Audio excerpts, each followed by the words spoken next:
ఇప్పుడే మా తమ్ముడు వచ్చి చెప్తా ఉన్నాడు, ఏం పేరు తమ్ముని మర్చిపోయినరా, అంజీ చెప్తున్నా నాకు వచ్చి, అన్న మా ఎమ్మెల్యే ఓడిపోయినాను బాగా బాధలున్నాడు, చాలా గెలుస్తా అనుకున్నాడు, ఓడిపోయిండు, బాగా బెదిరించిండు. ఒక ఎమ్మెల్యేనే కాదు తమ్మి, ముఖ్యమంత్రి ఏమో తిరుగుతాండు ఈ ప్రచారంలో, మీరు చూసిర్రు. నాకు తెలిసి చరిత్రలో జరగలే, పంచాయతీ ఎలక్షన్ల సర్పంచ్ ఎలక్షన్ల ముఖ్యమంత్రి తిరగంగా నేనైతే ఎప్పుడు చూడలే. విజయోత్సవాల పేరిట ఏది 2 సంవత్సరాలు నిండినాయి, మేమేదో గొప్పగా నడిపినాం అని చెప్పి విజయోత్సవాల పేరు మీద జిల్లా తిరిగి ముఖ్యమంత్రి గారు కూడా పరోక్షంగా సర్పంచ్ ఎన్నికల్లో ప్రచారం చేశారు. ఇక ఎమ్మెల్యేల బెదిరింపులకైతే ఇక అంతులేదు పొంతులేదు. గెలిపియపోతే చూస్తున్నారు మీరు, ఎమ్మెల్యేలు స్పీచ్లే ఇస్తాను ఓపెన్గా, ఇండ్లియా నా ఇంటి ముంగడికి వస్తే మెడలు బట్టి నూకుతా అని చెప్పి వాళ్ళు మాట్లాడుతూ ఉన్నారు, అట్లా బెదిరించింది. ఇక కొన్ని దగ్గరలో అయితే ఇంకా అన్యాయం. నేను సూర్యాపేట జిల్లాకు పోయినా, నల్గొండ జిల్లాకు పోయినా, అక్కడైతే అన్యాయం. ఒక సోదరుడు మల్లయ్య యాదవ్ గారని ఆయన మీద దాడి చేసి కిరాతకంగా హత్య చేసి చంపేసిండ్రు. ఇంకొకడ ఒక సోదరుడు మనోడు నామినేషన్ వేస్తే ఆయన ఎత్తుకపోయి కిడ్నాప్ చేసి, ఆఖరికి ఎంత ఘోరమంటిగా చెప్పరా, నా నోటితో నేను చెప్పలేకపోతున్నా, అంత కిరాతకం కూడా అక్కడ తిప్పర్తి మండలంలో ఒక మనోడు సోదరుడు ఆయన మీద కూడా చేసినారు. ఇంకో దగ్గరనైతే గెలిచినాక ఓట్లు వేసినాక, గెలిచినాక కాదు, ఓట్లు వేసినాక మన ఓట్లు కావాలని తీసేసి తీసుకుపోయి మోరిలో వారేసిండ్రు. ఇట్లా ఎన్నో కిరాతకాలు చేయంగా కూడా, ఎన్నో రకాలుగా మన వాళ్ళ మీద ఒత్తిడి పెట్టంగా, ఇబ్బంది పెట్టంగా కూడా ఇవాళ రాష్ట్ర వ్యాప్తంగా 2 దశల్లో ఎలక్షన్లు జరిగితే ఈ 2 దశల్లో కూడా ఒక్కొక్క దగ్గర ఒక్కొక్క తిరుగు, కానీ కొన్ని దగ్గరలో 40%, కొన్ని దగ్గరలో 30%, కొన్ని దగ్గరలో 50%, కొన్ని దగ్గరలో 60-70% కూడా గెలిచి సత్తా చాటిన గులాబీ సైనికులకు నేను శిరస్సు వంచి మీకు అభినందనలు తెలియజేస్తా ఉన్నా. మామూలు విషయం కాదు ఇది. ఎందుకంటే 2 ఏళ్లలోనే ప్రభుత్వం మీద ఇంత స్థాయిలో వ్యతిరేకత వచ్చుడు, ఇంత స్థాయిలో తిరుగుబాటు జరుగుడు, ఇది మామూలు ముచ్చట కాదు. ఎందుకంటే ప్రజలు కూడా జనరల్గా ఎట్లుంటారంటే, ఇంకో 3 ఏళ్ళు గవర్నమెంట్ ఉంది కదా సూతాంతి అన్నట్టు ఉంటారు. కానీ తెలంగాణలో పరిస్థితి అలాగున్నది. మీరు గమనించండి, ఎంత కోపం ఉంటే, ప్రభుత్వం మీద ఎంత వ్యతిరేకత ఉంటే ఇట్లాంటి వ్యతిరేక ఫలితాలు వస్తాయి. ఒకసారి యాద్ చేసుకోండి, మన ప్రభుత్వం ఉన్నప్పుడు 32 జిల్లా పరిషత్లు ఉంటే 32 మనమే గెలిచినాం. 143 మున్సిపాలిటీలు ఉంటే 136 మున్సిపాలిటీలు గెలిచినాం. జెడ్పీటీసీలు దగ్గర 450 దాకా గెలిచినాం. మండలాలు దగ్గర 430 దాకా గెలిచినాం. 520 చిల్లర మండలాలు ఉండే అప్పుడు కొద్దిగా పెరిగినాయి ఇప్పుడు. అట్లాగే గ్రామ పంచాయతీలు 12,000 ఉంటే దగ్గర 9,000 మనమే గెలిచినాం. కేవలం అక్కడనో ఇక్కడనో వాళ్ళు ఒక 15-20% గెలిచిరు, కానీ మనం గెలిచినట్టు 30%, 40%, 50-60% వాళ్ళు ఎక్కడ కూడా గెలవలేదు. 2 ఏళ్లు తిరగకుండానే ప్రభుత్వానికి ఈ పరిస్థితి వచ్చింది. మరి పెద్దల ఆత్మవిమర్శ చేసుకోవాలి కాంగ్రెస్ వాళ్ళు. ఎందుకు 2 ఏళ్లు తిరగకుండానే ప్రజలలో ఇంత కోపం వచ్చింది? మనకు కనబడుతూనే ఉన్నది. యూరియా బస్తాల కోసం తనలాడుడే, కరెంటు కోసం ఆగం, ఏ పథకం కూడా చక్కగా అమలు అయితలేదు. రైతు రుణమాఫీ అన్నారు, 2 లక్షలు అన్నారు, ఎక్కడ కూడా చారణకు మించి చక్కగా జరగలే. అట్లాగే రైతు బంధు పెంచుతామన్నారు, 10,000 కేసీఆర్ ఇస్తే మేము 15,000 అన్నారు, ఇలా అది కూడా చక్కగా ఇయ్యలేదు, 2 సార్లు ఎగ్గొట్టిండ్రు. ముసలోళ్ళకు పెన్షన్ పెంచుతామని చెప్పి ఆశ పెట్టి 2,000 4,000 చేస్తామని ఆశ పెట్టి ఆ 2,000 కూడా 2 నెలలు ఎగ్గొట్టింది ఈ ప్రభుత్వం. 2 ఏళ్ళు అయినా కూడా 100 రోజుల్లో చేస్తామని చెప్పి 800 రోజులు అయినా కూడా అవి కూడా చేయలే. మహిళలకు మోసం చేసిండ్రు, నెలకు 2,500 అన్నారు, తులం బంగారం అన్నారు, అవి కూడా ఇయ్యలే. ఇవన్నీ చేయబట్టి ఇలా ప్రజలల్లా విపరీతమైన కోపం ఉన్నది. కానీ మనం బాధపడవలసిన అంశం కానీ భయపడవలసిన అవసరం కానీ ఎంత మాత్రం లేదు. ఇప్పటికే దగ్గర ఆటాన గవర్నమెంట్ అయిపోయింది. ఎందుకంటే ఆఖరి 6 నెలలు 9 నెలలు ఏమి ఉండదు, ఎలక్షనే తప్ప ఏం లేదు. 2 ఏళ్ళు అయిపోయింది, చూస్తుంటేనే 2 ఏళ్ళు ఒడిచిపోయింది. ఇక మిగిలేది ఇంకొక 2 ఏళ్ళే ఉన్నది, ఇంకా తర్వాత ఎలక్షన్ వస్తుంది పక్కా. గెలిచిన సర్పంచులు ఉప సర్పంచులు మీరు ఒక్క విషయం దయచేసి యాద పెట్టుకోండి, ఈ గవర్నమెంట్లో మీరు పనిచేసేది 2-2.5 ఏళ్ళే. మళ్ళీ అటెన్క వచ్చే గవర్నమెంట్లో, మన గవర్నమెంట్లో మళ్ళా 2-2.5 ఏళ్ళు మీరే ఉంటారు. కాబట్టి దబ్బన వీళ్ళు ఏమైనా కొద్దిగా కష్టపెట్టినా, కొద్దిగా ఇబ్బంది పెట్టినా 1 సంవత్సరం ఓర్చుకోవాలి అంతే. అటెన్క ఏముండదు, వీళ్ళది అటెన్క ఏముండదు. మీకు వచ్చే పైసలు ఎట్లాగ వస్తాయి? గ్రామ పంచాయతీకి రావాల్సిన డబ్బులు కేంద్ర ప్రభుత్వం నుంచి, రాష్ట్ర ప్రభుత్వం నుంచి మీ హక్కుగా రావాల్సిన పైసలు, ఫైనాన్స్ కమిషన్ ద్వారా రావాల్సిన పైసలు ఎవడు ఆపలేడు. ఆది శ్రీనివాస్ ఆపలేడు, రేవంత్ రెడ్డి ఆపలేడు, నరేంద్ర మోడీ కూడా ఆపలేడు. ఎందుకంటే అది రాజ్యాంగం, అంబేద్కర్ రాసిన రాజ్యాంగం ఆధారంగా మీకు రావాల్సిన పైసలు బరాబర్ వస్తాయి, ఎవనయ్యా కూడా ఆపలేడు అది. కానీ ఏమన్నా ఇట్లనే ఆడనో ఈడనో బెదిరించే ప్రయత్నం చేస్తారు వీళ్ళు. చాలా లంగలు కాంగ్రెస్ వాళ్ళు. వాళ్ళ మాటినకపోతే ఏం చేస్తారు? సర్పంచ్ గారిని ఏదో ఒక దానిలో ఇరికియాలి, ఇరికిచ్చి వాళ్ళని సస్పెండ్ చేయాలి. ఎందుకంటే అధికారం కదా, సస్పెండ్ చేయాలి, సస్పెండ్ చేసి ఉప సర్పంచ్ వాళ్ళ మనిషిని పెట్టుకోవాలి, వాళ్ళకు బాధ్యత ఇవ్వాలని చెప్పి లంగ కథలు చేస్తారు. అందుకే మనకు కూడా తెలివి ఉంది కాబట్టి, భగవంతుడు వాళ్ళకే కాదు మనకు కూడా తెలివితేటలు ఇచ్చిండు కాబట్టి నేనేం చెప్తున్నా అంటే, జిల్లాల వారీగా సర్పంచులకు అండగా నిలబడేందుకు ప్రతి జిల్లాలో లీగల్ సెల్ ఏర్పాటు చేస్తాం. ఎక్కడ ఎవడన్నా మిమ్మల్ని సస్పెండ్ చేసే ప్రయత్నం చేస్తే వెంటనే ఒక సెకండ్ కూడా మీరు ఆలస్యం చేయకండి. జిల్లా పార్టీ ఆఫీస్ ఇక్కడనే మీకు పక్కనే ఉన్నది. ఇక మన జిల్లా గింతనే జిల్లా, చిన్న జిల్లా, 12 మండలాలు, 2 మున్సిపాలిటీలు, చాలా చిన్న జిల్లా మనది. వెంటనే అర్ధగంట లోపల మీరు ఇక్కడికి రావచ్చు.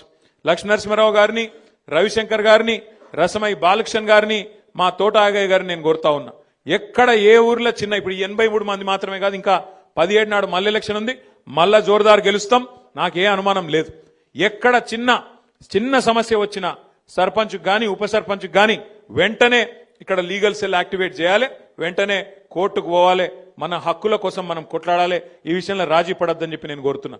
మీకు కూడా ఏ గ్రామంలో నన్ను ఎవడన్నా ఇబ్బంది పెడితే, అధికారో ప్రభుత్వంలో ఉన్న పెద్దలో ఇబ్బంది పెడితే ఒక సెకండ్ కూడా మీరు ఆలస్యం చేయొద్దు. మీ ఇన్ఛార్జ్ గారికి వెంటనే చెప్పాలి. చెప్పి అన్నాయో ఇట్లా చేస్తున్నారు, వీళ్ళు ఆగం చేస్తున్నారు అని చెప్పి వెంటనే మీరు స్పందించి ఎక్కడ వాళ్ళు అక్కడ హుషారుగా కాపాడుకోవాలి. ఎందుకంటే గెలిపించడం ఒక్కడే కాదు కదా, గెలిచినాక కాపాడుకుంటూ కూడా మన బాధ్యత. మన హక్కులు తెలుసుకోవాలి, మన హక్కుల కోసం కొట్లాడాలి. ఖచ్చితంగా రాజ్యాంగం ఆధారంగా మనకు ఏదైతే రావానో వాటిని బ్రహ్మాండంగా వసూలు చేయాలి, బ్రహ్మాండంగా హక్కులు తీసుకోవాలి. అయితే ఇంకొక మాట కూడా నేను మీకు విజ్ఞప్తి చేస్తున్నా. 10 ఏళ్లలో మనం ఏం చేసినాం, ఇవాళ ఈ 2 ఏళ్లలో ఈ ప్రభుత్వం ఏం చేసింది గ్రామాలకు ఒక్కసారి నాకంటే బాగా మీకే తెలుసు. ఒకసారి యాద్ చేసుకోండి, ప్రజలకు కూడా యాద్ చేపియండి. 10 ఏళ్లలో మన ప్రభుత్వం ఉన్నప్పుడు భారతదేశానికే ఆదర్శంగా పల్లెలను నిలిపిండు కేసీఆర్ గారు. ఇదేదో నేను మనకు మనమే కితాబిచ్చుకుంటలేం, మనకు మనమే సర్టిఫికెట్ ఇచ్చుకుంటలేం. మన రాజన్న సిరిసిల్ల జిల్లా పరిషత్కు కేంద్ర ప్రభుత్వమే ఉత్తమ జిల్లా పరిషత్ అవార్డు కూడా మన జిల్లాకే ఇచ్చింది. యాద్ చేసుకోండి మీరు ఒక్కసారి. అట్లాగే భారతదేశంలో జనాభా పరంగా చూసుకుంటే మన జనాభా ఎంత? మనం 3% కంటే తక్కువ ఉంటాం. మొత్తం దేశం జనాభా 145 కోట్లయితే మనం 4 కోట్లు, అంటే 3% కంటే తక్కువ. కానీ 3% కంటే తక్కువ జనాభా ఉన్న రాష్ట్రం కేంద్రం పంచాయతీ రాజ్ అవార్డులు ఏది ఉత్తమ పంచాయతీలు ఎక్కడున్నాయని ప్రకటిస్తే 3% కంటే తక్కువ జనాభా ఉన్న రాష్ట్రం 30% అవార్డులు కొట్టినాం మనం కేసీఆర్ గారి నాయకత్వంలో ఉత్తమ పంచాయతీలు. మరి ఇది భారతదేశంలోనే రికార్డు. ఏ ప్రభుత్వం కూడా ఇంతవరకు సాధించలేదు రికార్డు. ఎట్లొచ్చినాయి అవార్డులు? మరి ఉత్తగానే వచ్చినాయా? పైరవి చేస్తే వచ్చినాయా? కాదు, పని చేస్తే వచ్చినాయి. ఏం పని చేసినాం? ప్రతి ఊళ్ళో ఒక నర్సరీ పెట్టినాం, ప్రతి ఊళ్ళో ఒక డంప్ యార్డ్ పెట్టినాం, ప్రతి ఊళ్ళో ఒక ట్రాక్టర్ పెట్టినాం, ప్రతి ఊళ్ళో ట్యాంకర్ పెట్టినాం, ఒక ట్రాలీ పెట్టినాం, ప్రతి ఊళ్ళో ఒక శ్మశాన వాటిక పెట్టినాం, ప్రతి ఊళ్ళే ఒక పల్లె ప్రకృతి వనం కట్టినాం.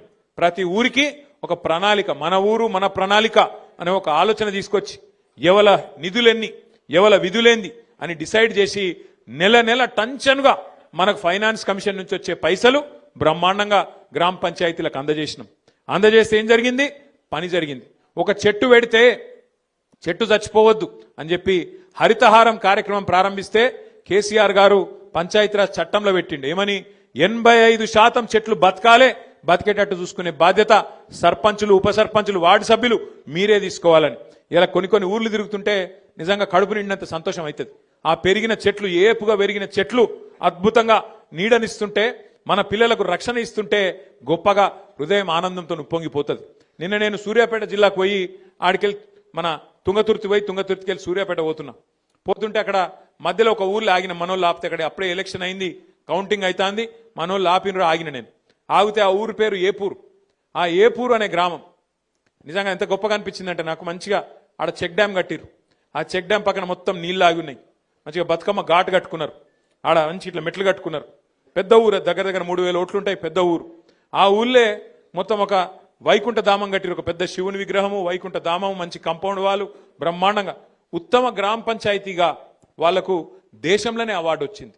అట్లా ఆ తీరుగా పనిచేయాలి చేస్తే. ఎందుకంటే సర్పంచ్ చేయాలి, మీరు గెలిచిర్రు, సంతోషం, 5 ఏళ్లకు మీరే ఉంటారు, గ్రేటు.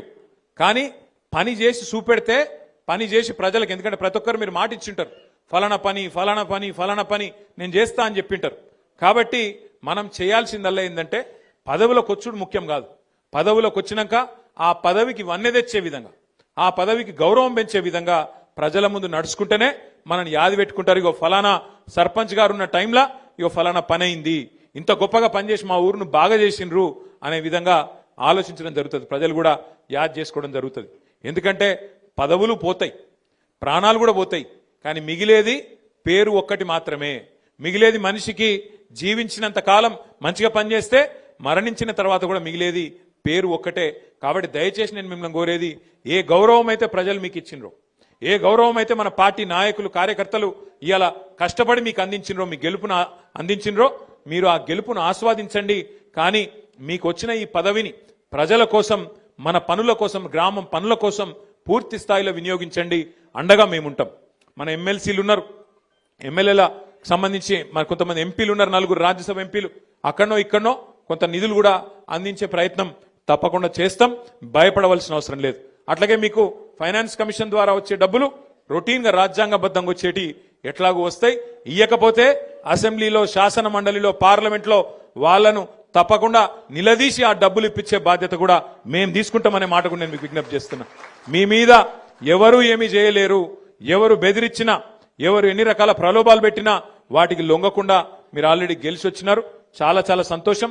నేను మిమ్మల్ని కోరేది ఒకటే, అరే మన పని అయిపోయింది, మరిగా మనం పక్క కూర్చుంటామంటే నడవదు. ఇంకొక మన జిల్లాలోనే ఇంకొక 4-5 మండలాల్లో ఎలక్షన్ ఉంది. అక్కడ కూడా మీరు దిగాలి. మీ చుట్టాలో, దోస్తులో, వాళ్ళలో వీళ్ళు ఉంటే మన పార్టీ నాయకులు గెలిచేటట్టు. ఎందుకంటే ఒక్కొక్కరు ఎలక్షన్లు ఎంత కష్టపడ్డారో మీకు తెలుసు, మీ ఎలక్షన్లు ఎంత తనలాడిరో మీకు తెలుసు. కాబట్టి అక్కడ మనోళ్ళు కూడా కొట్లాడుతారు 17 తారీఖు రోజు. వాళ్ళు కూడా గెలిచేటట్టు మీరు కూడా మరి వేడి నీళ్ళకి సన్నీళ్ళు సాయం అన్నట్టు కొంత సాయం చేయండి. అవసరమైతే ఒక రోజు, ఒక పూట అడిదికి పోయిరాన్రి. అక్కడ కూడా మీకు తెలిసిన వాళ్ళు, దోస్తులో, చుట్టాలో, క్లాస్మేట్సో ఎవరన్నా ఉంటే ఒక్క అడుగు పక్కకు పోయి అక్కడ కూడా చెప్పి రావాలి. మనోళ్ళు గెలిచేటట్టు చూసుకోవాలి. ఎందుకంటే పెద్దలు ఒకటే చెప్తారు, ఎక్కడ పోగొట్టుకున్న దాన్ని మళ్ళీ అక్కడనే దేవులాడుకోవాలి. మనకు అధికారం పోయిందని బాధ లేదు, అధికారం పోయిందన్న బాధ ఏం లేదు. సరే, వేములవాడలో మీకు తెలుసు, పాపం 4 సార్లు ఓడిపోయింది ఆయన అని చెప్పి ఆయన ఏడుచుకుంటా తిరిగితే ఏదో 4 ఓట్లు వేసిరు. ఆయన ఏం పెద్ద మేయారిటీతో నేను గెలవాలి. తిప్పి కొడితే ఎంత 12,000, 14,000 ఓట్ల మేయారిటీతో గెలిచిండు. ఆయనేమో పెద్ద దానికేదో చాలా గొప్ప ఇది లెక్క. తెల్లారులేస్తే కేసీఆర్ గారిని తిట్టుడు, తెల్లారులేస్తే కేసీఆర్ను అట్లా ఇంత మాట అంత మాట అనుడు. గది కాదు కదా గెలిపించింది నిన్ను. శాతనైతే మాకంటే ఎక్కువ పని చేసి చూపెట్టు, శాతనైతే మాకంటే ఎక్కువ చెయ్యి. రైతు బంధు 15,000 చేస్తానో కదా చెయ్యి, 4,000 పెన్షన్ చేస్తానో కదా చెయ్యి, మహిళలకు 2,500 ఇస్తానో కదా ఈ పని చేయగలిగితే గా పని చేయి. తెల్లారులేస్తే కేసీఆర్ని తిట్టాలి, తెల్లారులేస్తే బీఆర్ఎస్ వాళ్ళని తిట్టాలి. గది కాదు కదా రాజకీయం అంటే. అందుకే నేను మిమ్మల్ని కోరేది ఏంటంటే, ఇక ఎలక్షన్ల దాకానే రాజకీయం. ఎలక్షన్లు అయిపోయాక పనిలో పడాలి, పని చేయాలి. గ్రామానికి, రాష్ట్రానికి, ప్రజలకు, మనం ఎన్నుకున్న మన ప్రజలకు మనం సేవలు అందించాల్సి ఉంటుంది. ఆ దిశగా ముందుకు పోదాం. మీ అందరికి కూడా 84 మంది సర్పంచులు, అదేవిధంగా గౌరవ ఉప సర్పంచులు, వార్డు సభ్యులు ఎవరెవరైతే గెలిచి వచ్చిండ్రో, వాళ్ళని ఎవరెవరైతే గెలిపించిండ్రో వాళ్ళందరికీ శుభాకాంక్షలు తెలియజేస్తూ, నేను దయచేసి మిమ్మల్ని కోరేది, ఆగమాగం చేయకూరి ముందు సర్పంచులకు సన్మానం చేద్దాం. ఎందుకంటే వాళ్ళందరూ కష్టపడి గెలిచి వచ్చిండ్రు. 84 మంది ఇక్కడ ఉన్నారు. మిగతా వాళ్ళు జర్ర ఓపికగా ఉండాలి. మండలాల వారీగా, గ్రామాల వారీగా మన ప్రెసిడెంట్ గారు పిలుస్తారు. వాళ్ళు పిలిచిన వాళ్ళే రావాలి. డిసిప్లిన్గా దయచేసి సహకరించాలని కోరుతూ, మళ్ళొక్కసారి మీ అందరికీ గట్టిగా చప్పట్లతో అభినందనలు చెప్పాలని చెప్పి కోరుతూ, జై తెలంగాణ. వేదిక మీద కూర్చున్న వాళ్ళు చప్పట్లు కొడతలేరు, గట్టి కొట్టాలి. జై తెలంగాణ. కేసీఆర్ గారి నాయకత్వం, కేసీఆర్ గారి నాయకత్వం. Thank you. జై